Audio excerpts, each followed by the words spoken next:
మనం చాలా చోట్ల వింటూ ఉంటాం ఏంటంటే కుజదోషం ఉన్న వాళ్ళని పెళ్లి చేసుకోవాలి, అలా చేసుకోకపోతే ఎవరో ఒకరికి అకాల మృత్యు రావచ్చు, లేకపోతే ఇబ్బందులు వచ్చేస్తాయి అని చెప్తూ ఉంటారు.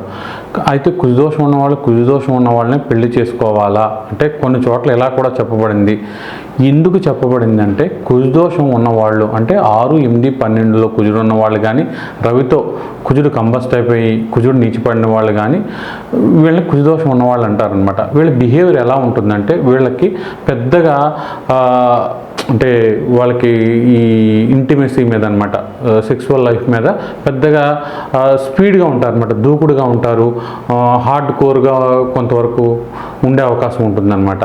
కుజదోషం లేని వాళ్ళలో సున్నితత్వం ఎక్కువ ఉంటుంది. వాళ్ళకి ఏంటంటే కొంతవరకు సినిమాటిక్గా ఉండాలన్నమాట. గంటకో 2 సార్లు ఐ లవ్ యూ చెప్తూ, గిఫ్ట్లు ఇస్తూ, సర్ప్రైజ్లు ఇస్తూ ఇలా ఉండాలన్నమాట. కుజదోషం ఉన్న వాళ్ళలో ఇది ఉండదన్నమాట. కొంచెం మొండిగా ఉంటారు, ఏదైనా సరే మొండిగా చేస్తూ ఉంటారనమాట. దానివల్ల కుజదోషం ఉన్న వాళ్ళని చేసుకోవడం వలన ఇద్దరికి కూడా ఎక్స్పెక్టేషన్స్ అనేవి ఎక్కువ ఉండకుండా ఏదో ఆ టైం కలిసామా, అలా ఉన్నామా, కొంతవరకు డిస్టెన్స్లో ఉన్నా కూడా పెద్ద ఒకరి నుంచి ఒకరికి ఎక్స్పెక్టేషన్స్ ఉండవు కాబట్టి వాళ్ళ సంసార జీవితం అనేది చక్కగా ముందుకు వెళ్ళే అవకాశం ఉంటుంది అని శాస్త్రం చెప్తుంది. కాబట్టి కుజదోషం ఉన్న వాళ్ళని చేసుకోవడం చాలా మంచిది.